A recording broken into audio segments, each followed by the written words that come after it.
faculty members, and friends. I welcome you all to yet another session of Raghavendra Talks. Today, we are privileged to have amongst us Mr. Amitabh Chaturvedi, Group President, Reliance Capital. I request Shruti to please press the small bouquet from.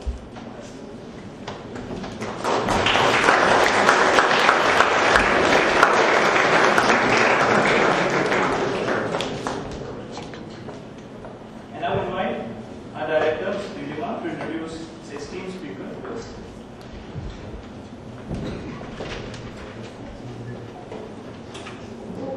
I think this afternoon we have best house full of all our Raghavendra talks, which is only an indication that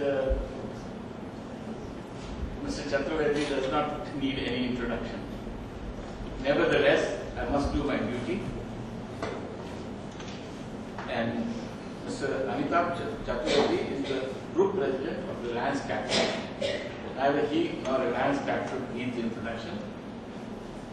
But for your information, he's done his BCom and MCA and is currently the Group President of the company. He was also Chief Executive Officer of Reliance Mutual Fund. He has over 14 years experience in banking and finance and is working the company since September 2003. Featuring principally among his past experiences is a long tenure with ICICI Group from 1998 to 2003, where he was firstly Joint General Manager, Retail Resources Group at ICICI Ltd, and then at ICICI Bank, where he was General Manager and Head of Retail Channel Liabilities Group. He was also the MD and CEO of ICICIdirect.com, an online broking company. Prior to his stint with ICICI, he was Head of Merchant Banking at Reliance Finance Ltd, and before that with Capital Finance Ltd. Without any more ado, I would hand you over to Mr.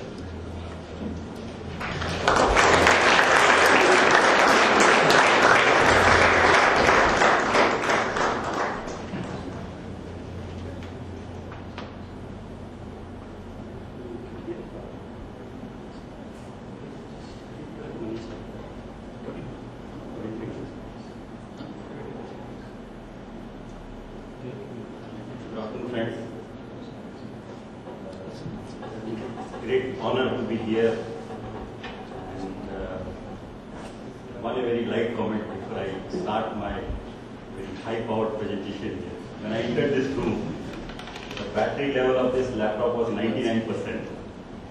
Just now it is 100% battery level, so look like sir, all the audience is fully charged. We'll try and have a very interactive session.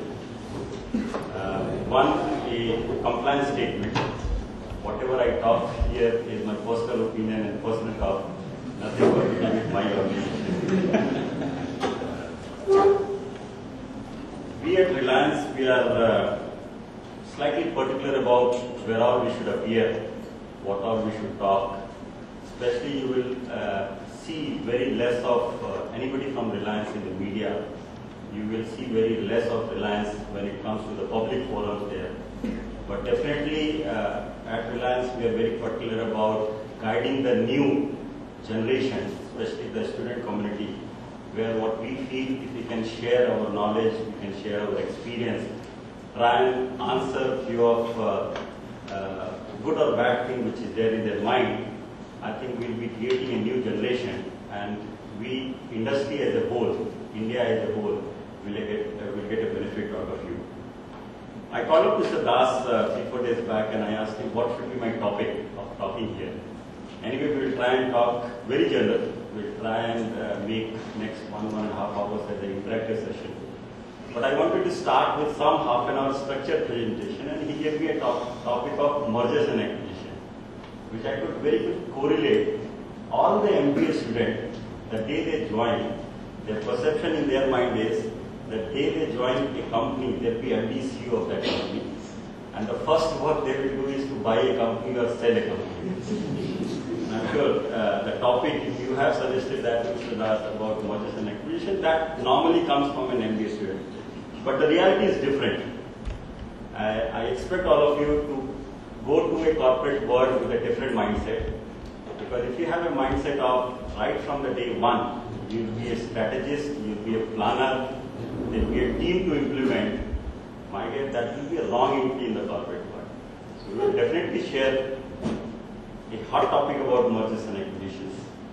But my request is, because my last 3 slides talks about the reality and the opportunity which is available to you, and then we will make the session as a very interactive session there. Any CEO, any MD has a wish to try and grow his company. The mandate from the management is to try and grow his company. One way of a growth is try and continue with a normal growth, grow as per the industry. Like the banking industry grows at 16%, there are banks in the same banking industry who's growing at 70-75%. There are banks who are growing at 100% also. So growth, normal growth of 16-17%, growth can be an inorganic growth. At the same time, without even going for an inorganic growth, there is every possibility you can grow at the same pace of inorganic growth without even acquiring a company there. I'm sure that Reliance is the best example of, I can quote a very recent example. The telecom revolution happened in India almost 10 years back. Reliance Communication entered the telecom area in the year 2003, and today is among the top 2 telecom companies in India. So you can actually grow at the same pace of an inorganic growth by taking a very aggressive stand. But inorganic growth, what we mean is acquisitions. We have seen so many acquisitions happening in India. The joint ventures happen. There are mergers. Sometimes there is a merger of only one line of business, vertical, horizontal. You have seen the reverse mergers also happening. You have seen the demerger. The latest example again is the Reliance. Reliance Industries got demerged into the 4 other companies there. The reverse merger, I can give you an example about a subsidiary acquiring the parent company. What we saw, the best example is ICICI. ICICI Bank acquired its parent company, ICICI Limited, in the year 2002. That is a reverse merger. We have seen the horizontal and vertical, one line of business or one section, or you can say, let's take again an example I can give you is Standard Chartered had a branch, the Reliance Bank had a branch in Darjeeling as well as they had a branch in Shimla. So instead of Standard Chartered selling the whole business to ICICI Bank, they sold only 2 branches to ICICI Bank. Many times inorganic growth happens by acquiring certain line of business, certain premises, reverse merger and the demerger also. Few of the reasons why this growth happens. Organic growth also is because of the sales, reduced costs, process optimization. I prefer not to get into the individual thing. The presentation will be with you, and we can try and give you some correlation with what has happened in last 10 years, and then we can discuss more in detail about the various acquisitions. General belief is 1 plus 1 is 2, but if you go for an inorganic growth, if you go through a mergers and acquisition route, there is every possibility. I will not use the word 100%, but there is an every possibility of after the acquisition, it could be 1 plus 1 equal to 3 there.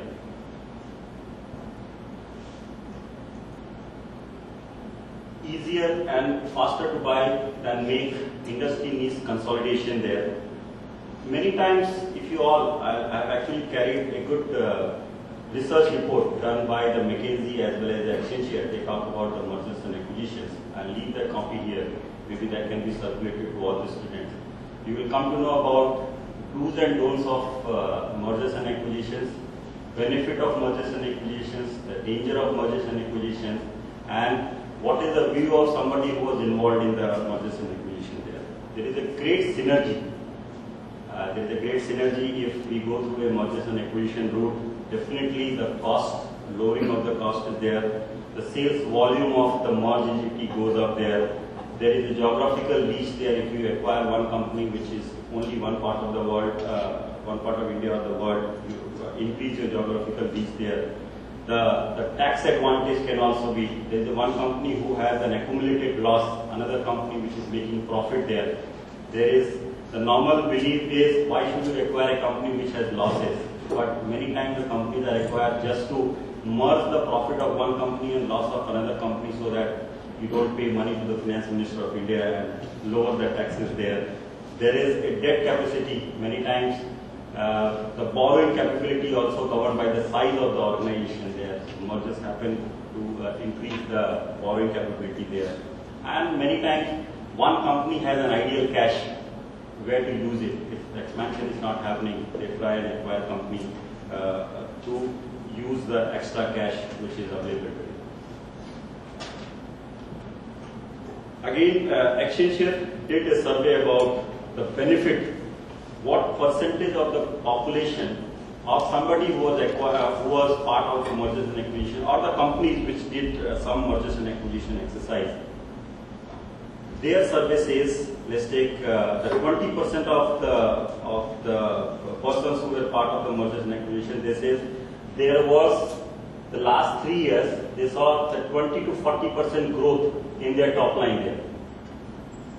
Around 7% says it is 40 to 60% of the growth in the top line there. Only 2% says there is 60 to 80% of the growth in the top line because of the merger. Only 1% says it is 80% plus growth there. So the general belief is, if you acquire, your revenue does not go up. Even though the perception of many of the management students as well as the media community is, once you acquire a company, your revenue or the top line goes. But the summary is, 53% of the participants of all the companies which were part of the merger and acquisition say the revenue has gone up only between 1 to 20%. So inorganic growth is not the only solution for growth of a company there. At the same time, if you see the projection done by the same set of corporates there, 56% of the community says not more than 20% of the growth will happen because of the mergers and acquisition. Mergers and acquisition is not the only solution for making your company grow there. Few of the synergies, optimization of workforce. Again, I told a compliance statement in the beginning because I might quote a lot of examples about the companies doing the mergers. I might quote my personal experience about being part of the various mergers there. Let's take an example.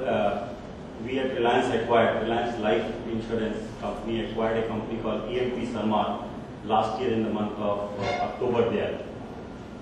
When we acquired 1,000 staff there, the general impression is all these 1,000 staff will be used for the same line of activity or the same work which they were doing before the acquisition there. But when we acquired the staff, we did the revalidation of what is the competency level of all 1,000 staff.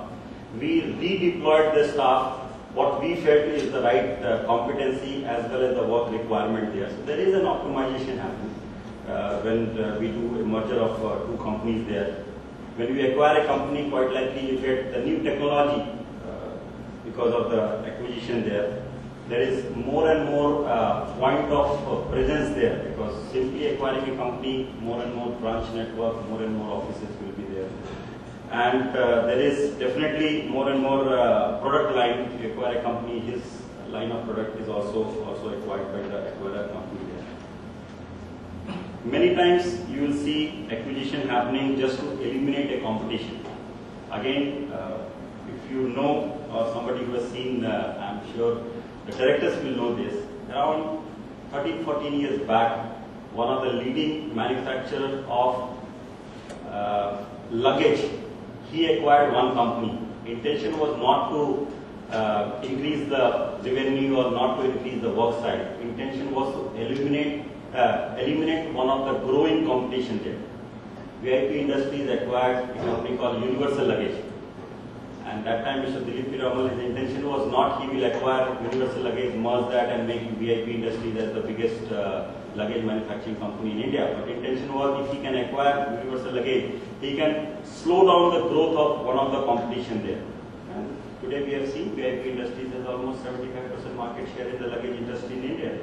So many times mergers and acquisition happen just to eliminate the competition. Because of the acquisition, you get the new customer segment. There's definitely economy of scale. You merge two companies there, and the capability sharing, best practices sharing happens because of the mergers there.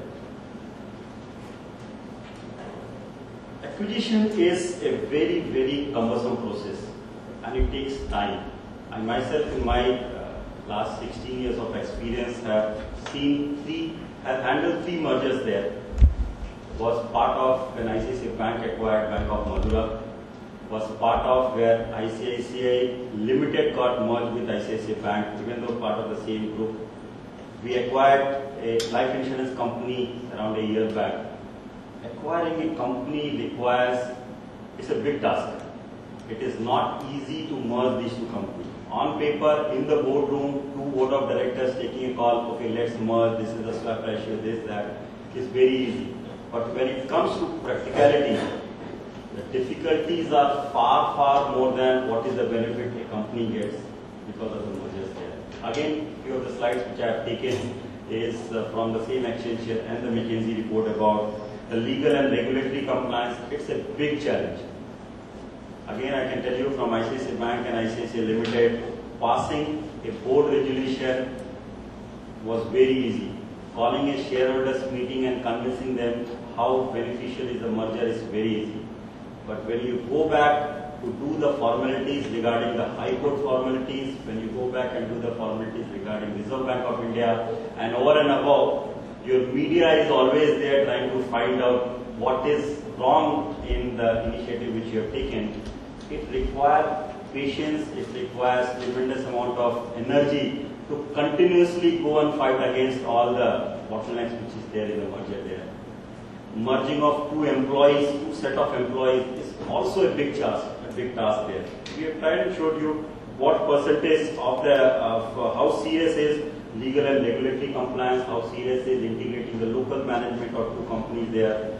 Conducting a due diligence of a new company is also when someone is selling it, he will always present a very rosy picture to the person who is ready to buy it. So doing a due diligence, finding out the correct pricing is also a big challenge there. Merging two set of employees is a big challenge. Agreeing on the price is also a big challenge. And the cost saving because of the headcount reduction is also the big challenge. In any mergers, execution is the challenge. There has to be a separate team. The same set of directors, same set of the senior management cannot implement any successful merger there. Conducting, as I told, the success factor is how much important and how diligently you have done your due diligence there. Skillful identifying, screening and prioritizing the target there, and identifying an M&A strategy early on. Merging towards the end of the industry cycle is easy, but try and acquire a company well in advance is it's a very difficult task. Few of the lessons which I thought as a management student you should have, because the day first you go to your company, I'm sure you must tell your CEO, I want to be part of a company which is into an acquisition mode. These are the lessons for the successes. Again, the history says at the time of buy and sell of a deal, when the mergers and acquisition happened, the company which is being sold out, or the owners of the seller company, they are much more beneficial than the company which is buying it.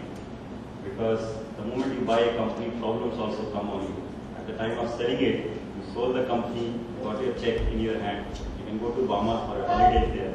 But the person who has bought the company, the problems start. But there are definitely there are 6 lessons which we need to be careful. You can make the mergers and acquisition also as the number one is many times what we do in the college or in the boardroom is just attach or add to Excel sheet, saying that okay, company A was having a turnover of 100 crores, company B was having a turnover of 180 crores. The merged entity will have a turnover of 280 crores. That is not the reality. That is the biggest mistake many of the management team make, is simple addition is not possible. Try and come back to the realities and reduce the top line synergy estimate, so that at the time of taking a call, okay, should I go for this acquiring this company or merging this company, try and reduce the top line. That is one of the first requirement. And again, from the same Accenture and the McKinsey report, 70% of the merger after the merged entity failed to achieve the expected revenue synergy. As I told you, 100 crores of one company, 100 crores of another company. Merged entity will do a turnover of 200 crores, not possible. And again, the research says 70% of the merged company have not achieved the same target of 100 plus 100. At the same time, we must also appreciate the fact that there is a revenue dis-synergy. Just by acquiring two companies, quite likely either the expenses will go up or some set of customers will go away because of the exposure limit there. We must acknowledge that and build it at the time of taking a decision regarding mergers and acquisitions.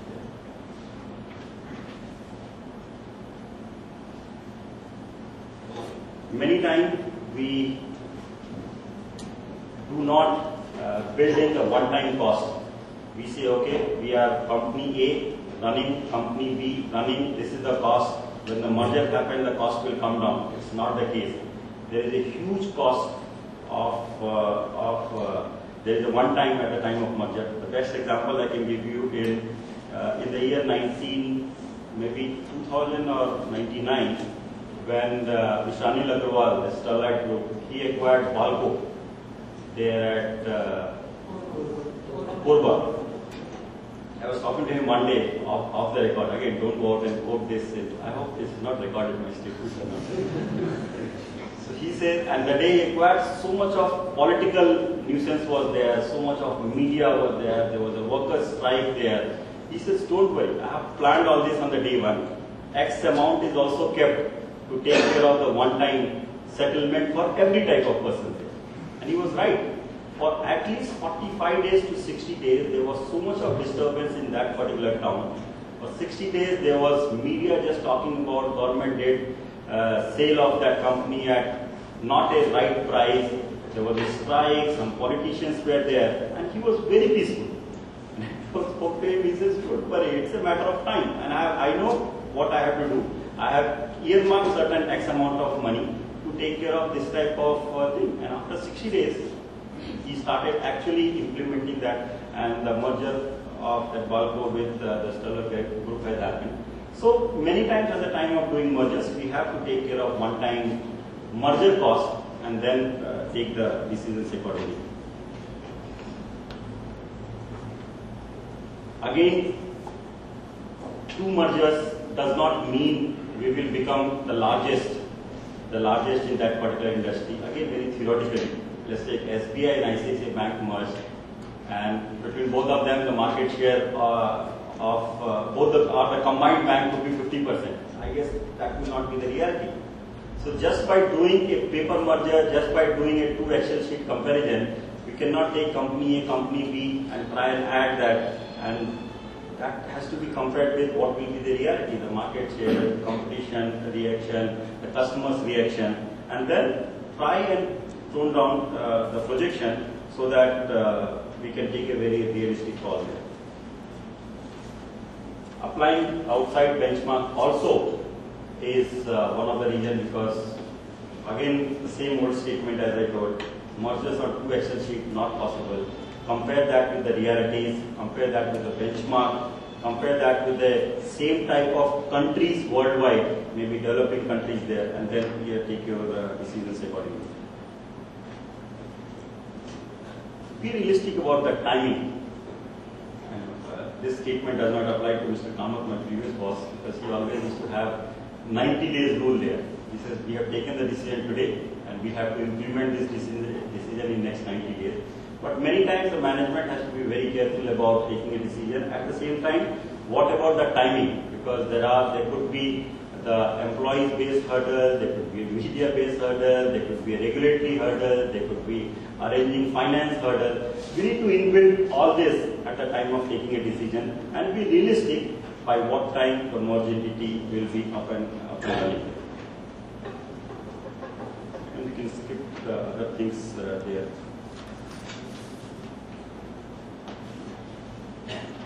got a very interesting slide which you must just put up. Yeah, one will go. McKinsey again did a survey. This is what we as an Indian should be passionate about. They did a survey about where is the maximum potential about acquiring a company. Okay. One small history, one small number, which I am sure will be of interest to all of you is, are you aware how many mergers and acquisition Indian companies did from 2004 to 2006 January? Can someone make a guess? January 2004 to January 2006. In 2 years' time, how many Indian companies acquired some companies somewhere in the world? In 2 years' time, how many companies? 7 companies. 2000. 407 transactions happened by an Indian company. They have acquired. So Indians have bought 407 companies in 2 years' time. And the average deal ticket of all these companies is $12 million US there. It includes almost all the buys, like with the Reliance Communication buying Black Telecom, Bharat Forge going and buying a US forging company or a German forging company there. Today, Indians are the fastest growing economy, and for them acquisition model is the best model for acquiring. And as per their number, they said today they want to go to US. 47% of the respondents say they want to go to US and acquire a company there. 33% of the respondents say they want to go to China and acquire a company there. 30% of the respondents say they want to go to UK and acquire a company. This I am talking about the manufacturing sector, energy and the natural resources there, and IT and telecom. US seems to be the best ground for acquisition today. And Indians just want to go there and buy because maybe either the economy is not doing well or the companies, set companies are available at a very discounted price there.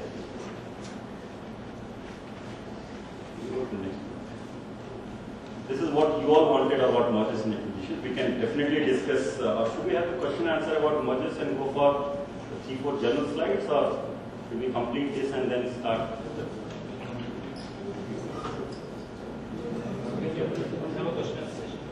together? You know, one of the passionate topic which I have, you as a youngsters, there is lot many opportunities which will be available to you once you qualify here. I'm sure on the day one there will be almost all the blue chip and multinational company coming and requesting you to come and join, because gone are the days where there used to be an interview and selection process. Now the companies needs talent like you. So you have an opportunity in the financial services, which is one of the fastest growing in India today. You have an opportunity of joining a bank there. You have an opportunity of joining a mutual fund. You have an opportunity of joining a consumer finance company, or within the bank, someone wants to do the car loan, mortgage, personal loan. Actually, this is not an investment product, but investment banking can also be an opportunity. You can join an insurance industry, whether a life insurance or a general insurance industry. My request is, we have seen India developing. We have seen what has happened from 1991 when the liberalization started happening. The benefit has gone definitely partly to the manufacturing sector. Some benefit has gone, or why some? A great benefit has gone to the IT sector there. But today the financial services industry is still not fully opened up. Life insurance business got open in the year 2000 or 2001. The mutual fund industry got open in the year 1993. The private sector banks started in the year 1994. There is a huge opportunity available to you. I'm not saying come and join Reliance Capital, but definitely from the financial services point of view, all of you can make a very calculated guess and come and join any of the product or the industry, whether it's a banking industry, insurance industry, fund management industry, the broking industry. And this is one industry which will flourish in the next 10 to 15 years. And I'm sure after 15 years we will start planning for a retirement there. But financial services industry is something which you can look at post you qualifying in an MBA here. Few of the opportunities in the financial services industry, somebody who is a general manager type of thing can get into a general management activity also in the financial services. Someone good in sales and distribution has the capability of talking and interacting with more number of persons, can choose sales as the line. This will also, and I can tell you almost all the area can take you to a CEO position in 10 years down the line. It's not that if you select one of the area you cannot head a company, but make a very calculated choice depending on what caliber and the competency which you have, and choose sales and distribution. Every company wants hardcore salesperson there. If you have a good development and thinking and analytical capability, you can get into a product management role also to start with. Someone who have a great eye for detail, someone who wants to question everybody can definitely go and join the risk and compliance area there. Credit is, there is a shortage of the credit managers in India. You can choose credit also as one of the area for you. Operations, when India become the financial services industry grow, the backbone of any company is the operation. If you want to choose, you can choose operation also as one of the areas.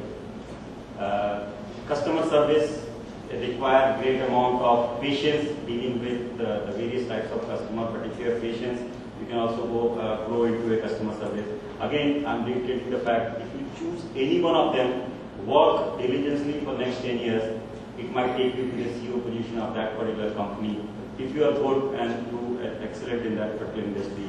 Technology also in the financial services matters a lot. If you can get into a technology today, why in financial services you have an option to move to a technology industry also after some time, but you can select in the beginning. The people active in financial services, fastest growing. India is the hub for the back office of almost all the global banks and insurance companies in the world today. If someone has a good eye for detail, wants to read more, research is one area. And there are many more.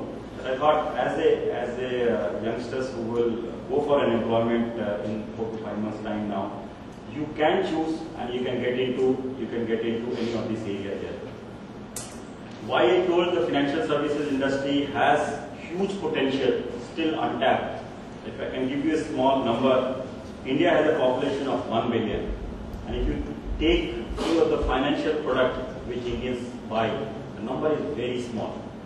Only 250 million, that means only 25% of the total Indian population is availing the banking services today. The stock market is only 9 million. Out of 1 billion population, only 9 million is related to the stock market. That will also grow over a period of time there. Mutual fund industry, all mutual funds put together, with including UTI, has got only 2 crores customer out of the 1 billion population there. Insurance industry, LIC being the leader, which is there for 50 years plus, and the private sector coming in last 5 or 6 years, has got only 30 million customer base. If all these numbers start coming closer to what is the population of India, you can well imagine how big is the potential about the financial services industry in area. Depending upon what is your liking and what you aim for yourself, you have an option. You can join a public sector entity. All the industry will have a public sector entity also, where I'm sure you will have a promotion once in a 3 years. I'm sure you will have a salary increment. You can actually calculate what will be a salary 10 years down the line there. So if someone is not very ambitious, but definitely want to have a variety of experience, public sector have the last 30 years, 40 years history and the work knowledge, you can join the public sector. If you want to grow fast, want to implement the new private sector entities are also available to you. Somebody wants to specialize, there are foreign institutions, whether it's the banking, insurance, mutual fund, there are foreign institutions also. And I've seen many of the youngsters want to take a small activity but want to excel in that. So there are niche players also who operate within the financial services. Choice is yours. You can select any one of them. But believe me, next 10 to 15 years will be one of the most important years for India, especially in the financial services, which is extra regulated today because of the sensitivity involved. Financial services industry is extra regulated today. but I am sure you all must have read in the various papers, India is also part of the WTO, which will open up in 2009. When that opening up happens, there will be foreign players coming in, there will be consolidation happening within the Indian players there. Financial services industry can offer you a great opportunity from an employment point of view, money making exercise, and definitely gives you confidence and self-satisfaction. With this, I am through with my presentation. Would love to interact. You can ask me any stupid question. Other than asking the Reliance question, I can answer almost all possible questions.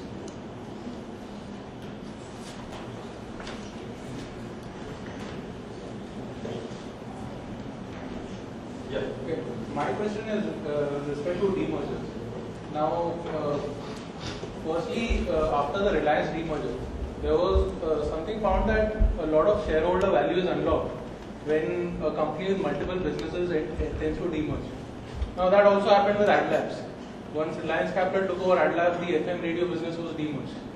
Now, what do you think is the reason for the shareholder value being increased through a demerger? See, there is a both set of investors. There are set of investors who feel I will buy a conglomerate share, but that number is small. They say I will buy one company getting into 10 types of businesses there. There are set of investors who says I will buy a specialized company there. Looking at what has happened in Reliance demerger, I am sure the set of investors who want to buy a specialized company are more in number, have more money to buy, vis-a-vis set of investors who want to buy a conglomerate share. Exactly same. Reliance Industry was the owner of the financial services, Reliance Capital, Reliance Energy, Reliance Communication. They separated all this company. There are specialized players. Somebody who wants to only buy telecom shares. He will not buy Reliance Industry shares so that he gets 30% of the revenue comes from Reliance Communication. He says, I prefer to buy some company which is 100% into telecom. I think that Reliance is the best example. The market cap is almost double. Regarding the second example, I will not say AdLab shares went up because of that. After we acquired 51% stake, again with due respect to compliance here, do not quote me this few of the strategies which we had. After we acquired, we thought of getting into a new line of business. So the radio business was not part of AdLab's business. This was a, you can say, inorganic growth. They were into a film distribution, film processing, and they had a couple of halls there. But we thought the radio business is also a new business. They entered a new business, but quoting an example of demerger, when they entered a new business, they thought, let's put this into a separate company. As I told, 1 plus 1 is 3. Separate all this. And it's a win-win for all the investors. Question? There will be these young battery there. So this is regarding acquisition. In recent times, we have seen that most of the Indian companies, they are trying to acquire the private companies, which are not traded, because they prefer those companies than any private company, public listed companies. What is the reason for that? There is a pricing involved in this. Many times, when you acquire an unlisted company, there is no benchmark of pricing there. You can actually bargain, you can convince that particular shareholder and buy, do a deal there. When it comes to a listed company, one, the regulatory framework is very cumbersome. Buying a listed company means 6 to 8 months process. There is a takeover code of SEBI applicable, there is a high court involved, the shareholders, it take all together 6 to 8 months here. So buying an unlisted company, one is pricing advantage. Second, if you want to bypass all this, not bypass, you want to get into the regulatory stuff there. From a management point of view, they prefer to buy an unlisted company. Because you get what you want from an unlisted company, you don't have to get through that 6 to 8 months process. So you said that 1 plus 1 is 3. So but in case of Jet and Sahara, trying to acquire Sahara, it was like 1 plus 1 was becoming 0.5. So can you just throw light on that? No, it will be improper there, but it was not what all read in the paper. The deal was beyond. It was just like one of the statements I told, eliminate competition. So it is not that 1 plus 1 is 3 or 0.5, whatever it happened. There was a confusion, what was the strategy, the reaction of investors of Jet was not good. Somebody who was to fund the takeover again started giving their, but it was not acquisition. You can't treat the Jet and Sahara deal as an acquisition. There was something beyond this. Maybe one is to one when we talk, I can share with you, but not in the takeover. But it was not an acquisition, that much I can. We said more of capital issues. Sorry? In the merger required company. What do you decide which mode of capital you do? Whether you go to the markets, the bonds, or through? No, you have to see the merged entity. You see the balance sheet of the merged entity, and then put that into either the SEBI regulated format, or if it is not leveraged. I can give you our own example there. We acquired a life insurance company, and that company needed badly capital. They had a capital of around 207 crores. As per the regulatory requirement of IRDA, someone who acquires a company has to infuse at least 75 crores of the capital on the day one. We had that strength there. That particular industry requires only the equity capital. You cannot give money to the merged entity by way of a loan or to any other preference shares there. Merge this, see the new requirement. If the acquirer company has strength to invest money, it will prefer to give an equity rule. But there are many times acquirer company cannot lend money to the new company. Then you go to the capital market and try and borrow. So what's happening in the private equity fund in India? Is it makes it more companies being acquired by private equity? Very lucrative area. Someone is planning to get into a private equity. Very lucrative area. Does not require huge manpower. If you have a good research background, if you have a general management background there, private equity is one industry which is making money. You need to have patience. Lot many, you must be reading in the papers, lot many. There the unlisted company deals are happening in the private equity. You will not see a venture fund or a private equity investor buying stake in a listed company, because they try and invest money in a company which will start giving the results after 5 years. But very lucrative area, require huge amount of patience, because if you invest in a company, you actually work like a co-promoter of that company. We have a team at Reliance who is a private equity team. There are 11-member team. I can say all 11 of them are the management team itself. So whether we have taken stake in TTTC or we have taken stake in Gini, one person, the moment we invest, we put that person who has taken an investment call as a promoter of that company. So he sits on the board, he monitors the company on a weekly, fortnightly, on a monthly basis, then he becomes like a company person. But if you have a patience, and that business requires at least 4 to 5 years of exit. Whereas in the listed company, you can acquire, you can demerge, do all the permutation combinations within 1 year time. If someone is thinking of private equity, but require a research background. If you have a research mindset, not the background, research mindset, very good area to it. And India is seeing, there is a, what internally what call it, Ambani jokingly says, if you just try and put a tree there in front of, we have an office called Reliance Center in Bombay, and he says the private equity guys are just sitting on a tree. If you just shake the tree there, you might see 4 or 5 private equity guys coming up. So much of money is coming to India actually.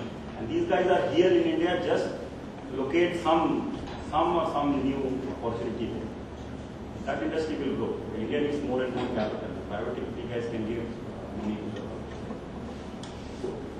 Just continuing on Shishi's question, what is the, I mean, you said that there is one person from a private equity firm who is a part of the management of the firm which has been acquired. What is the level of control that a private equity firm has? Whether it is in terms of being on the board? See, I'll tell you what we do. Let's give you a process. Someone comes to us saying that I have XYZ project. Will you be interested? So there is a team, there is a research team. I can tell you Reliance Capital, all put together between mutual fund, life insurance, general insurance. We will have close to at least 70-member research team. You name the industry, you name the company, you name the ratio, everything is tracked by us. So there is a promoter coming to our office saying that I have XYZ project and will you be interested in this? And what we do our own internal assessment, we do our own investment committee, then we take a decision about should we buy that company or not. What was the question? Just a little bit. The level of control. I think you have to- So when we do our own assessment, internal, agree, then the price bargaining happens. After price is closed, there is something called shareholders agreement. So it is not that we just give them a check and buy the shares. What happened in the secondary market there? You buy shares, you do not have any control on the management there. But all the private equity deal is a signed document, which is a shareholders agreement, which mentions about do's and don'ts, which mentioned about the exit, which mentioned about the various financial parameters which that promoter has to achieve on a weekly, monthly basis. Like, let's take, we bought a stake in one courier company. We took 42% stake in a company. The promoter has told on a quarter-to-quarter basis, this will be the P&L number. Promoter has been told he will not share his share unless until we give a no objection certificate there. Promoter has been told in 3 years' time, if you do not come out with an IPO, you will have to compulsorily buy my share at this price. The control, private, as I told you, become a co-promoter. There is no question of control. It's not only a board seat, you are one of the board of directors and you are sitting there and attending the board meeting. You are a co-promoter. You can actually make that particular promoter do as per what you want him to do. It's very strong. The shareholders agreement is like his Bible. He will not operate or he will not go beyond that shareholder. Said in the last 2-3 years, a lot of Indian companies have gone abroad, but now the other way also things are happening. Right? A lot of foreign companies coming into here and reference. Which particular sector do you think should be more prominent in the coming future? That will be improper to say which industry will be there for acquisition. Indians have acquired, telecom companies are acquiring telecom companies, technology companies are acquiring technology companies. Manufacturing base like Bharat Forge acquired one forging company in Germany and one forging company in US. Today they are the largest forging company in the world. Just by acquiring 2 companies, they are the largest. They have 62% market share, worldwide market share in the forging. You name the car manufacturer, it is their client there. So it will be improper to say which industry will be for acquisition. But it's company to company. We wanted to have a cable line. We wanted to have a cable line which connects US to India. We bought a telecom, flat telecom at a cost of some 1600 crores. They have a physical cable in the sea from US to India. Because that was suiting our strategy of try and keep a pipeline between US to India. That is why the call rate, which used to be $2 per minute between US to India, has come down to 40 cents per minute between US to India. It's a company specific. It will be incorrect to say which industry. So the Century report said that the due diligence is the second most important factor in any M&A. I just wanted to know, like after Reliance Capital's experience, what is the due diligence process being followed at Reliance Cap, and where does the in-house team start work, and where do we get the M&A consultants start working? Like your question about the Jet and Sahara, I can say due diligence was one of the criteria of both separately. Because when the due diligence started, the way, then I'll tell you the whole process, how the acquisition happens there. Let's take an example. We come to know, or a consultant comes to us, or through a newspaper, there is a formal bid. There is something called expression of interest first, EOI. So a company, let's say I want to buy a company, there is an expression of interest, so I have to give a letter to that company, I am interested in buying your company. Company also agrees, okay, we are interested in selling. This is a very, very broad level of understanding between 2 corporates here. Then the first level of due diligence happens, which is our own team goes and does that due diligence. Before I send my team, the company which want to sell makes me sign a non-disclosure agreement. It's called NDA, non-disclosure agreement. Because after due diligence, I might say, okay, I'm not interested in buying this certificate because I got to know what is this company all about. So on a stamp paper, I sign a non-disclosure agreement there.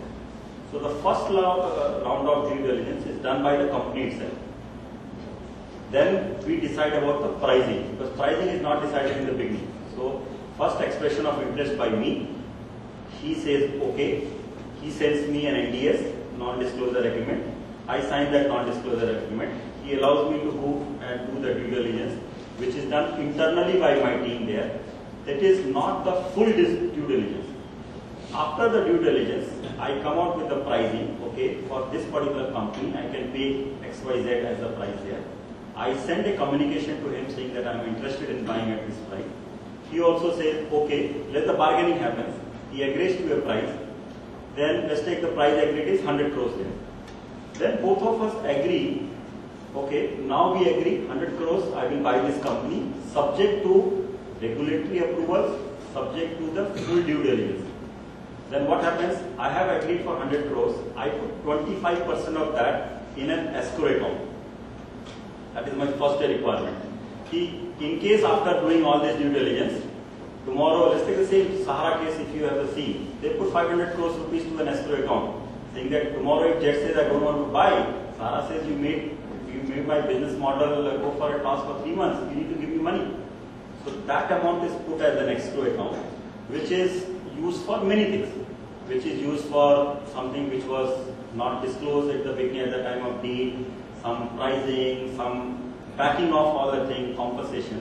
After the escrow is created, then an internal team plus an external consultant goes and does the complete due diligence to find out whether the numbers are correct, whether what all we are looking at is there or not, whether any regulatory problem, XYZ, so many things. Then the deal happens, then the formal shareholding agreement, then regulator. This is a big process. It takes almost 6 to 8 months for acquiring a company. So, is there any interest being earned by any of the two parties on an escrow account? The money for the escrow account? Interest is there. There is an interest. Goes to the bank. Money is lying in the bank. That goes. The escrow account increases. So we did a deal for this life insurance. We put some 10 crores in an escrow account. 10 crores was increased by some 80 lakhs rupees. That became 10 crores, 80 lakhs when the escrow opening was happened and money was to come either to me or to AMP Sarma. So interest is there. That is accumulated in the escrow account. So you said that if a company is being acquired, the acquiring company has the assets, but the company that is being acquired is like giving up the losses. So from an economist point of view, would it be better if the loss-making companies in India are being acquired by Indian companies or the foreign companies? See, it is acquisition decision cannot be made on the basis of only the profit and loss account. There are companies who are doing these mergers just to take the tax benefit, but that is not the very popular way of doing this. But the first reaction to this question is the tax liability is normally to the Indian company. There are Indian company acquiring an Indian company to take the tax benefit is much more probable than a foreign company acquiring an Indian company to take the tax benefit. Because they are profitable, their tax rates are separate. Why would they like to just acquire one company? And the perception about the foreigners is, it is a loss-making company, so it's not a good company. It is a loss-making company, that means there is some problem in it. So foreigners, at least I do not remember any big deal which has happened, they are acquiring a loss-making company. But within India, it happens. Tax advantage is one of them. You will see almost all the textile companies in Bombay, because of the real estate which is there, all are loss-making. As far as the balance sheet is concerned, it's a loss-making company. Everyone is acquiring. Today, the best example I can tell you is the CEAT Limited. CEAT has huge real estate exposure. Balance sheet is very weak, but there are investors just wanting to invest money in CEAT because they say the moment that unlocking of the real estate valuation happens, it will be a gold mine. Which Indian companies are able to identify that? But I don't think foreigners are doing that. Sir, there have been a lot of cooperative banks going bankrupt and being acquired by private and public sector banks. For the reason they say is that you get a better reach to the semi-urban areas. But there's a drastic difference in the work culture of a cooperative bank compared to a private sector or public sector bank. So how do we deal with such cooperative banks merging with private sector or any other stronger cooperative banks, one, there is a push happening from the regulator side. Regulators are also encouraging weaker cooperative banks to get merged with the private sector or any other cooperative bank here. Work culture is different. One of the first thing will anybody who buys a company or gets into, they sign an agreement saying that I will not disturb the employees base there. The reality is different. The reality is altogether different. But one of the first things which they do is, I hereby abide by the existing rules and regulations and HR policies of the companies there. Like you must have read in the paper there, Centurion Bank has bought Lord Krishna Bank, and there was a strike in Lord Krishna Bank almost for a month. But Mr. Shailendra Mandari, and he was very clean. He says, I will sign this, but subject to an employee saying they will not go for any strike there. Otherwise, merging two entities, it is a difficult task. One of the things which I told is the workforce automation. When this type of mergers happen, the competency judgment of the acquirer company starts happening. So if there is a weaker cooperative bank, the new management goes and does again an analysis. Okay, you are Mr. So-and-so, you are doing this activity in this company, your personality is this, I am sure you are best suited for this role, and then they go and sell that new role to you. That's a very sensitive topic, because mergers, worldwide mergers have failed if you are not taking care of the employees there. And in any mergers team, the person who is not the leader but number 2 person in the merger team is an HR person. You cannot make a merger work if HR person is not there. When I did this Bank of Madras merger, I went to Tamil Nadu because almost 100 plus branches were there in Tamil Nadu. We took one car and almost for 3 weeks we were on the road. We went to branch by branch. We went to every branch and tell everybody, okay, we are ICICI, but we are not what you have seen in newspaper or you have seen in TV there. We are also like a human being, and we all want to make this merger work. But be prepared, you will have to change your job profile. Somebody who was a branch manager was told, okay, the new merged entity, this is your role. Because the employees also want a certainty of job there. HR is one of the most important aspect when the mergers happen. So a lot of Indian companies are acquiring firms in foreign countries. So do you see any norms or regulations coming up in future by foreign countries? Norms and regulations of acquisition will not happen, but definitely money going out of India, there is an RBI. Money out. But now with convertibility also coming and WTO 2009, I don't think they will try and restrict the norm there. You need to have your balance sheet substantial enough for RBI to allow you that sales consideration to be paid outside. Again, an example, Reliance Communication, that time it was Reliance Industry who paid 1600 crores. The balance sheet of Reliance Industry is big enough for RBI to permit 1600 crores, which is a small amount, to go outside. Because there was an export also happening, the foreign money. There is an RBI angle for money export and import. But for industry by industry, if telecom company is buying a foreign telecom company, I don't think that will come. In the free world, today you are a pharmaceutical company, you want to go, Ranbaxy is going and doing at least 100 acquisitions in the US. Many more. So whether this RBI norm would affect the acquisition? It's all on your balance sheet. It's all on your balance sheet. But the way liberalization is happening, I think somebody can bypass India. The best example you all should know is, most of the company which has acquired a foreign company is a Indian listed company. The best example is Rediff. Rediff is not listed in India, but Rediff is listed in Nasdaq there. With that listing, he is able to leverage that balance sheet and do a global acquisition there without getting into an RBI norm there. But the controlling will be more from the money export and import point of view. So RBI will be controlling, not the individual industry. So what government regulations or restrictions do you see the biggest hindrances to India's growth in foreign acquisitions? So what are the government regulations and restrictions that is the biggest causes for preventing Indian companies from going even more into merger acquisitions abroad? I told you, there is no individual restriction from an industry point of view. You need to have money to raise that, to acquire that. Let's take an example. A very small company there in India. Suppose you just want to buy a company abroad with $1 billion there. From where will you get this $1 billion? So first of all, you need to borrow that money, $1 billion to pay for the sales consideration. If it is a small entity in India, at the same time your balance sheet is not big enough, RBI will also not permit you to raise $1 billion here and then transfer that money to abroad to acquire a company there. Like the Tata deal, the best deal is their balance sheet is strong enough, their market cap is big enough, they will do an acquisition abroad. They will do a borrowing abroad, pay abroad only.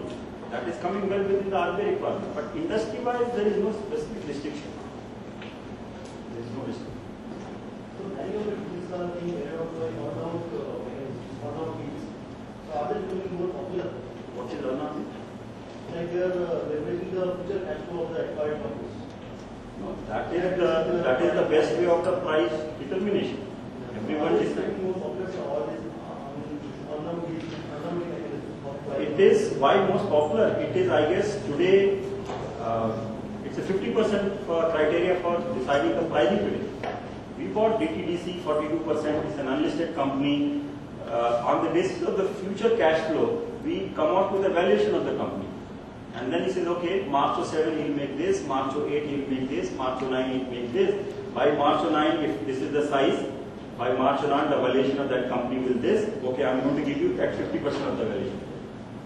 So the future projection is the basis for doing any mergers. So with the economy opening up, do you feel that there would be greater increase in the instances of leverage buyouts and hostile takeovers? It will happen. There will be consolidation happening here. Today, as I told, 407 deals in 2 years is a small number. We as Indians are not aware. This 407 is only the foreign buyouts. There are so many Indian mergers within India. Small companies are also getting. I am sure with the pace of economy, in old days there was no bank to finance you. Same again, you take Jet and Sahara. There was a bank, let's not name the bank. The bank came forward and told, okay, I will give you 2,300 crores either from my own balance sheet or I will allow you, syndicate it for you. You go ahead and bid, I will give you 2,300 crores. That was the price Jet wanted to pay for Sahara. Another bank went to Mr. Malia there, the Kingfisher, okay, you go ahead and acquire a bakery there, South Africa, this is the price, I will give that money. So even the financiers have also started coming in to support a promoter, saying that if you have a thought about acquisition, do not worry about the price. One more thing, keep that in mind, many times buyout does not happen only with something called cash buyout. You pay money to that guy, he is out forever. There's something called share swap. Whereas you give shares to that guy for the new entity there. And that time listed and unlisted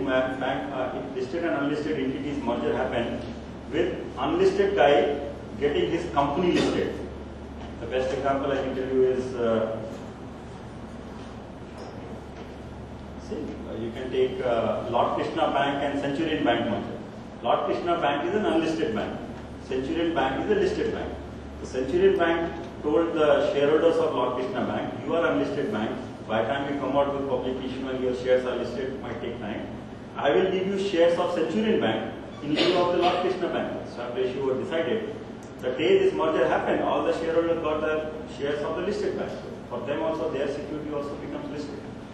Going forward, 3 ways out. One, if you have balance sheet, if you have money in your balance sheet, give the check, acquire company. Second, you borrow money, give the check, acquire company. Third, you give your shares to that company and tell them you come and merge. All the 3. But mergers will be, again, do not select mergers and acquisition as your career option on the day one. For that you need to know at least what is industry all about. But it is an exciting thing. It requires great amount of general management skill before you can merge 2 entities there. So, continuing with this, say in cases of leverage buyouts, one of the primary source of finance is junk bonds. In India, we see that even the bond market itself is underdeveloped. But today India has not gone to that junk bond. Yeah, today is somebody financing him. Going forward, worldwide is one of the very popular way of it. At that time, worldwide is two non-profitable entities merged. But India right now the buying happening because of the growth model there. The time will come when the consolidation happening where non-performers will start merging themselves. That time the gen bond will come. But today it is almost negligible. Recently there has been a regulation wherein private equity investors, once they invest in a company, they can't get out of the company within 1 year of the company coming with an IPO. That is to ensure that these private equity investors don't book profits as soon as the company comes with an IPO. Do you think this will affect the support of private equity investors? No, this is not recent, it is quite some time. Private equity, anybody taking a stake at the time of, the moment you are a private equity shareholder, you become a co-promoter. When the listing of the company happens, you have to have a locking of 1 year there. So it is not recent. It is there since the SEBI guidelines are there. So private equity guys are not allowed. If you take a preferential allotment, if you are a part of a co-promoter share, you have to have, by 1 year, it is a 3-year locking period also. We invested in celebrity fashion as the private equity. It is a locking share. We cannot come out of that share. We invested in kinetic engineering. It is a locking share. We can't do it. As I told, private equity guys, their mindset is 3 to 5 year horizon. They are not looking at, that is why they will not buy a company because of the valuation thing which we are talking about, the future cash flows there. Private equity guys do next 5 years cash flow, next 5 years earning, try and take a valuation of the company in the 5th year and then discount it to the current and then buy it. They are not here for 1 year. There are company investors seen Citibank private equity arm buying in Switzerland got 26 times return. It's not 26% return in 1.5 years.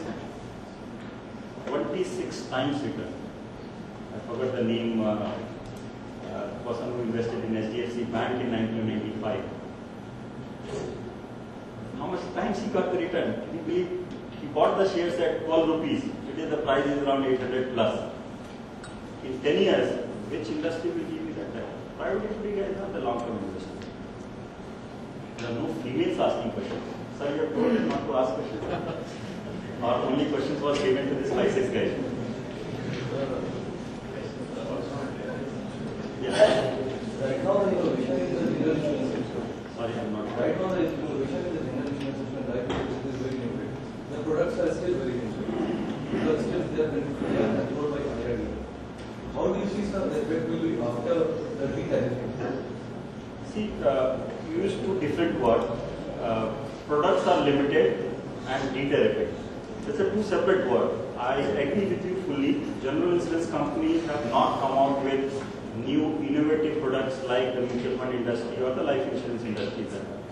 Because general insurance industry, they still focused on the corporate category of customers.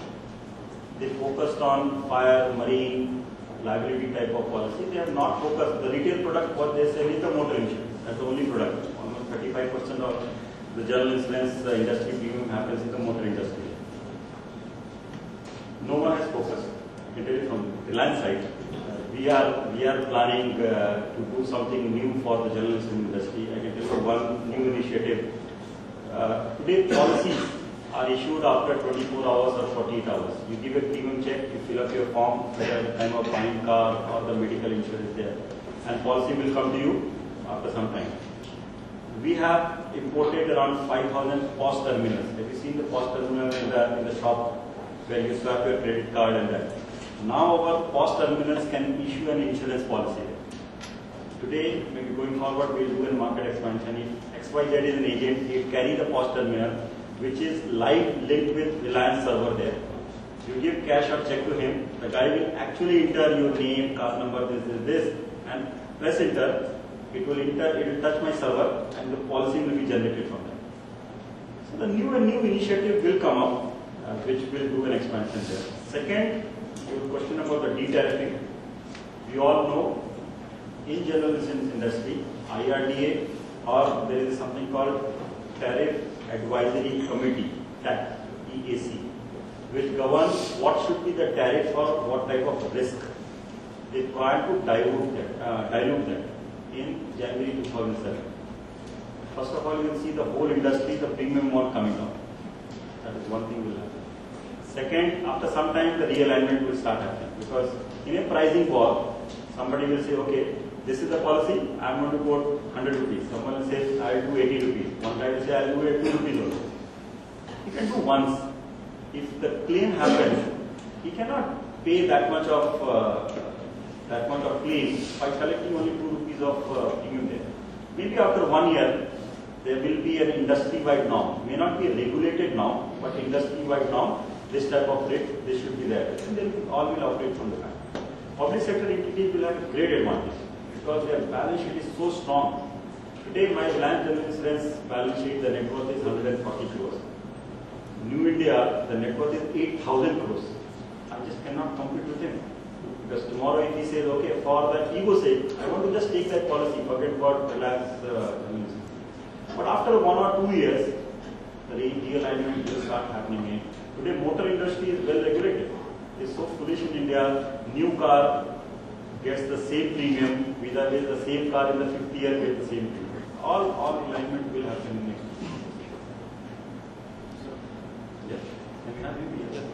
My question is with respect to mutual funds. It is said that bigger the corpus of the fund, the lesser are the returns. Lesser are the returns? Returns you get. Since Reliance Mutual Fund has one of the biggest corpus.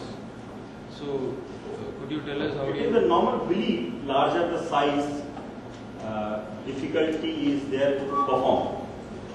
If you are quoting about our fund of 5,700 crores not giving the return, what our growth and vision fund has given.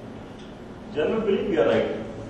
Larger the size, difficulty is in management. But there are many times there is an economy of scale. If I have a large size, I take a bigger stake there. Again, an example, let's take. If I have 1,000 crores fund, I invest 100 crores in one company. I make 20% return. So 20 crores on 1,000 crores is a reasonably good money. Same size, I have 5,000 crores fund. I invest 100 crores in one company because I cannot invest more than 100 crores in that company. If I get 20 crores return, 20 crores out of 5,000 crores. So the percentage return is definitely smaller in the smaller size. You are right, from a general belief, smaller the fund, more possibility of money should go out and sell this to the investor. But bigger size, there is a difficulty in perform. But if you can get 1 or 2 good ideas, why not? I can invest 5,000 crores, I can make a couple of times return. It is difficult to get because the market is limited. You are right, smaller the fund. What are you doing to manage this? We must have seen twice, we stop collecting money in that fund. We tell investor don't invest there because it becomes unmanageable. Whenever there is a fund called growth fund, which is more focused towards the medium mid-cap stock there. The moment it does some 1,400 or 1,500 crores, we say we don't want money because there are not that many companies to buy that. So we stop collecting money, invest 100% money, then see new opportunity, open the window for collection more and start investing.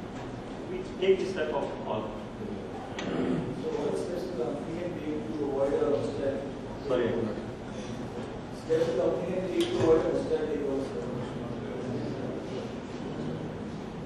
One, the hostile turnover is a very glamorous word. India does not happen. There is a SEBI takeover guidelines there. Anybody buying more than 5% has to inform stock exchange, SEBI comes in picture there. But with multiple entities, somebody can corner the shares there. India is still, because of the vast majority of the shareholders there, you see any small company, there will be at least 25,000-30,000 shareholders there. So that is still, my guess, at least 3 years away when somebody will go and pay money to the 5 shareholders and acquire the company. There are 2 major concerns with the mergers or acquisition. One is employees that you have explained to us, and another is the customers. There was a case 3-4 months back, I read in the newspaper. Mexican brand of the liquor brand was taken over by an American company. So there was a lot of hue and cry in Mexico, and people out there were like stating that we won't be consuming this liquor.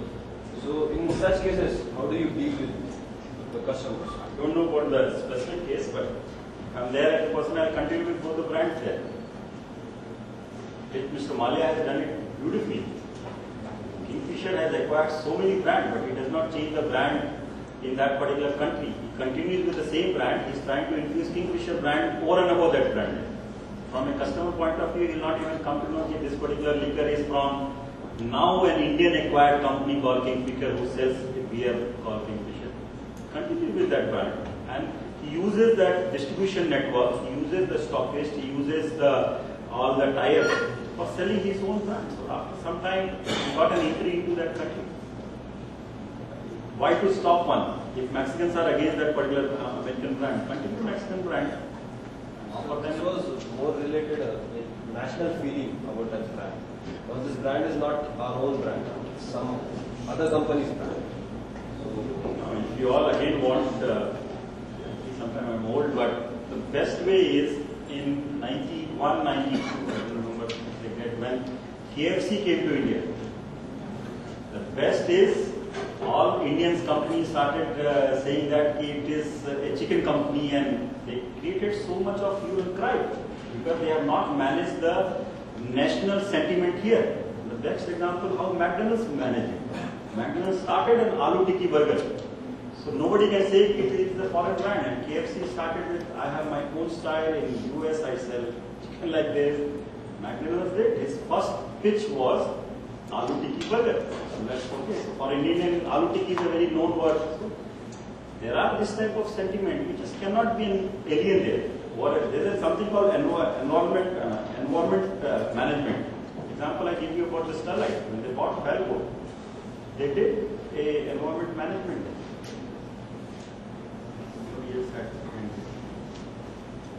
So coming back to acquisition, I think all acquisition questions are over. We go to life mutual fund and other. I feel that you also agree that profitability and growth is not the sole purpose behind an acquisition. And in today's time, while everybody is talking about leverage buyouts, I think it's a current trend. And one or two failures is all it would take for the trend to go with. So other modes like strategic alliances or like partnerships between companies, wouldn't that be more effective than going and acquiring something? It may actually just be a shared company. Yeah, that will happen. Partnership approach is key. Both will go together there.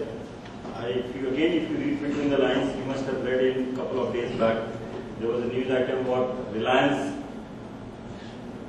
Communication using the network of Hutch and Airtel for the GSM network there.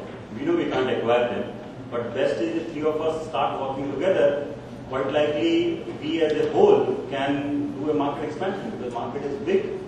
All put together, we have less than 200 million subscriber base, where the population is too big. So strategic alliance will be. The two giants can't merge. Strategic alliance will happen. Microsoft cannot buy Infosys, but they have done a strategic alliance with Infosys. Documentum cannot come and acquire any company in India. So they came to Satyam and said that, okay, let's say the back office applications of Documentum through Satyam. Strategic alliance is the key. In fact, going forward, you will see much more of strategic alliance than doing a complete buyout, because the culture merger, the employees merger, technology merger could be an issue. There will be two separate companies working in the same group there.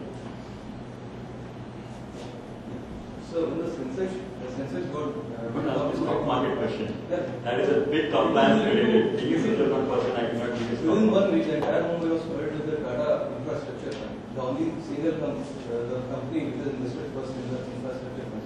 Similarly, here I am reading that Reliance Capital primarily focuses on funding projects in the infrastructure sector. But is it more like that mutual funds they start heading towards a sector which starts performing well, and next they come on? Can you explain this phenomenon? See, you know, in the mutual fund industry, there are various types of product these guys offer. Definitely in the debt side, there are cash funds, MIP, income fund type of thing. In the equity category, basically there is 4 types of products in the equity category. One is a large cap fund. Second is the medium cap fund. Third is the small cap and the close-ended fund. Fourth is the sectorial fund. What we started the trend at Reliance by launching the Reliance Banking Fund, Because as a fund manager, many times, and there his question about the smaller the fund, possibility of performing well, there is a fund manager's view. This particular sector is going to do well. Can I create a small niche fund, like our banking fund will be, Manish, what will be our banking fund total corpus? 75 crores. But we thought if you have 75 crores, our initial plan was 100 crores. Let's take 75, 100 crores. If I collect, I will invest only in the banking stock. Then we did the power fund, because power industry is booming. India lacks power there. We thought we collected around 450 crores in power fund. Then we thought pharmaceutical industry is doing well. Collected fund in pharmaceutical industry and invest only there. Then we did entertainment industry. We were very bullish on entertainment. So these are the sectorial fund meant for certain category, which is fast growing or fastest growing among the peer group there. And we can make money. Funds like infrastructure fund, which is a general category. I still feel infrastructure fund is a general category. Because infrastructure fund, you can invest in the road and port type of industry, you can invest in power industry, you can invest in many things which is required for development of infrastructure. But it will be unfair to tell that they are just focusing on one, collect money and then coming on. Fund is still continuing. I'm sure all industries put together there will be at least 700 to 800 crores of infrastructure fund. But that is the focus because of the smaller the size, easy to manage type of criteria. And you will see many more tomorrow. Worldwide it is so specialized. In India, let's take an example, there is a research guy.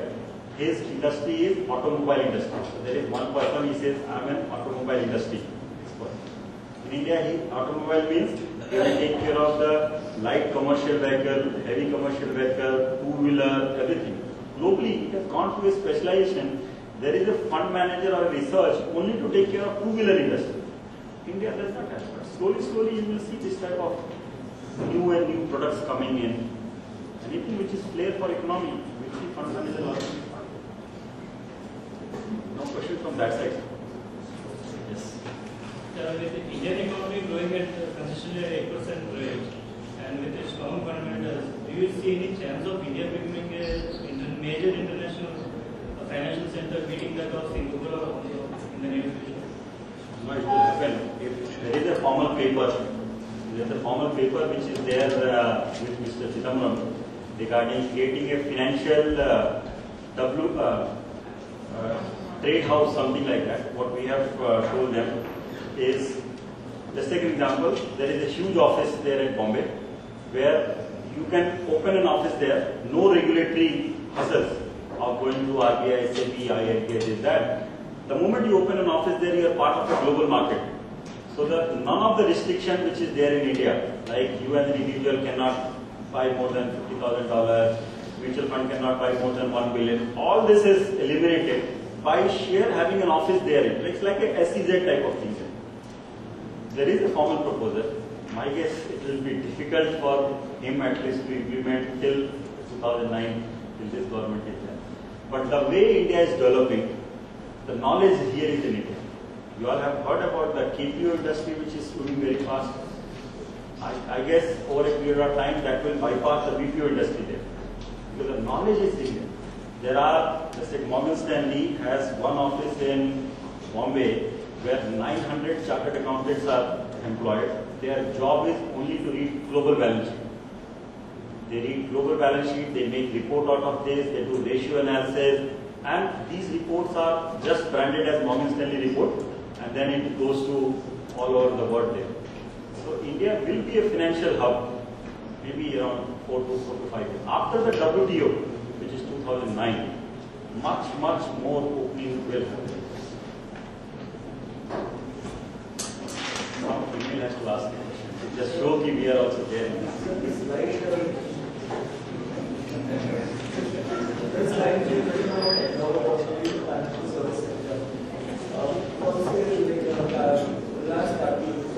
Speak loudly. Reliance Capital is also an infrastructure funding. So project financing is also an important part there. You are not mentioning project financing. Let us take as an NPA. There is a group in our Reliance Capital whose job is to do, we don't call it project financing, we call it equipment financing in Reliance Capital. They have a budget of around 4,000 crores for lending here. They do give money to a SME sector by way of a loan, working capital loan, term loan, or we take an equity participation also there. That is an area. But some other is project financing. We as a non-bank company are not competitive here. Because bank being a low cost of fund, they are able to compete with us. But definitely project finance, not project finance, equipment financing is also part of our. But that require a credit skills, that require an appraisal skill there. If you have that, why only in non-banking finance? There are almost all the banks are focusing on SME category. Almost all the banks, including the foreign banks, they are focusing on SME category. You can look for an SME category as a future geographical.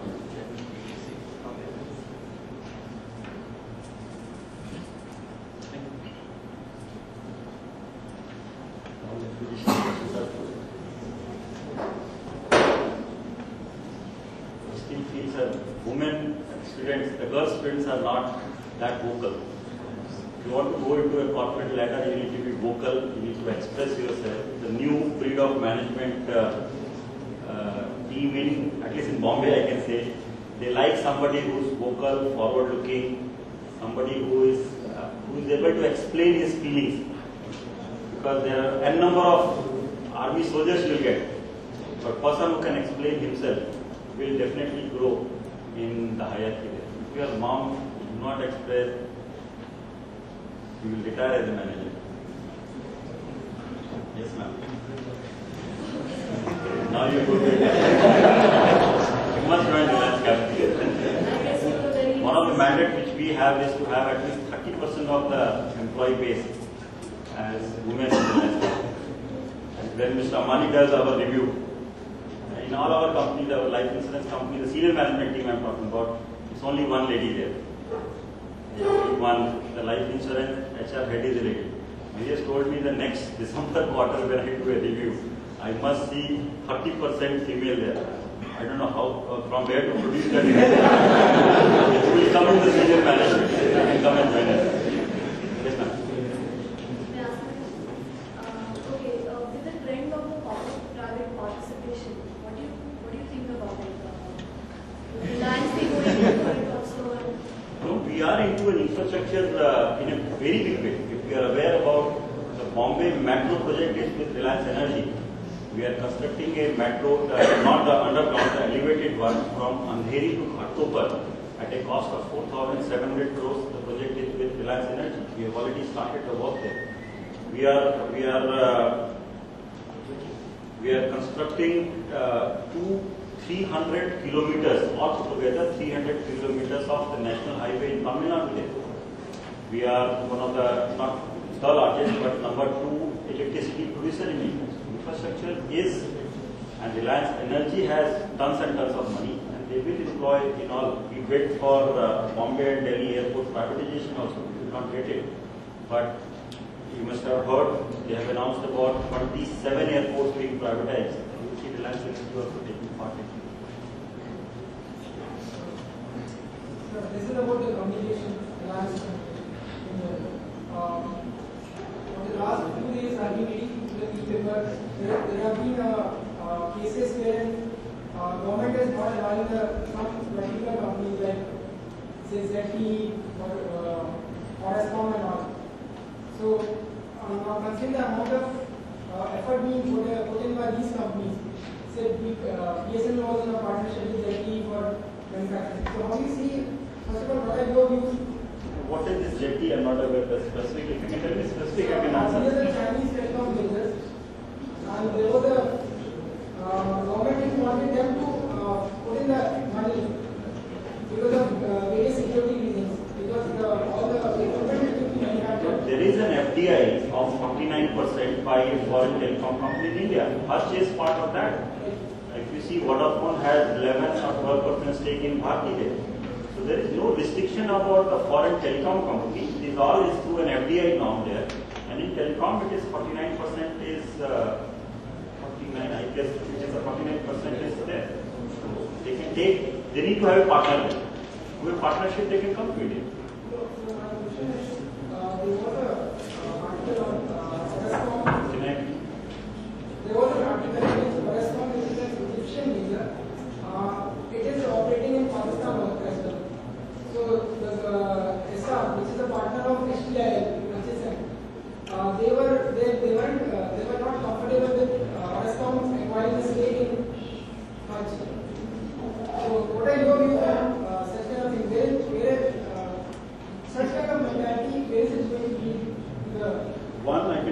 from India-Pakistan point of view, the telecom connection between these two countries are not there. If you go to Pakistan, none of the Indian mobile will work there. Whereas if you go with any of the Indian mobile there, anywhere in the world, we all have a partnership with everybody. So Pakistan is a standalone case there. But instead of getting into the specific, what I can say is this all is governed through an FDI now. I don't think that particular case which you are talking about, Indian government or the Indian regulator, TRI, FTR, AI must have told no to them just because they have a partnership in Pakistan. That way the Citibank is in India, Citibank is in Lahore also. I don't think we have told no to the Citibank here. But someone coming here with a 100% stake, not possible. This all is within the FDI norm. 49%, like the life insurance business, they do not allow a foreign partner to take more than 26% stake in life insurance company. So up to 49%, any foreign player, depending upon his credential, can come to India. We do not have any foreign partners. We have foreign shareholders there, but I don't think there is any. Now the question. You talked about HR playing an important role post-acquisition. What is the what is the role which HR plays pre-acquisition, and how does the HR play a role in deciding the feasibility of a merger? Normally, I can be honest to you, HR does not play a role at the time of taking a decision. But implementation, definitely yes. They are the most important ones. The few roles which they do is, they try and do an assessment of existing staff partner of a acquired company. They do a competency analysis of an acquired company. They talk to every employee 1:1. They do a batch parity or the grade parity of two companies there. Because quite likely, if we acquired life insurance company, our operation head was getting X amount, and operation head of that company was getting X minus. Many times that's an incentive for us. They say, okay, once we acquire, we will put all of you at grade of Reliance there. So there is a happiness in all the employees saying that their salary will. But HR does the job of competency analysis, the grade mapping, reallocation of job. If there are two guys doing the same work, one has to be put to other, or the person will be. So they are very sensitive about, HR actually does after some time, is if someone is not wanted in the system, slowly they phase out also that person. Very important part at the time of merger. It is impossible to manage a merger without an HR. They do not play a very big role at the time of taking a decision, okay, I am buying XYZ company at 200 crores. They do not take that, but at the time of acquisition, they are the person. First time when I went to MP Sanmark to acquire, the HR head was with me, and then I introduced Mr. So-and-so. Now he'll be with you for 10 days. So his first 10 days he was there, he was talking to every person in the organization. But don't you think that if pre-acquisition the HR is not... Sorry? If pre-acquisition the HR is not involved in the feasibility, like studying the culture of both the organizations and studying the parity between it, if they are in sync or not, and how they can be synchronized. If that is not done pre-acquisition, after an acquisition there can be a situation which cannot be handled. That could happen. At least my experience is that they are not consulted or they are not okay, you acquire this company, I will be able to merge these two cultures. I don't think that type of NOC is taken from the HR heads. They are not, but they make this work. If you have to, the CEO tells her, we have acquired, now it is your mandate to merge these two. They make it possible.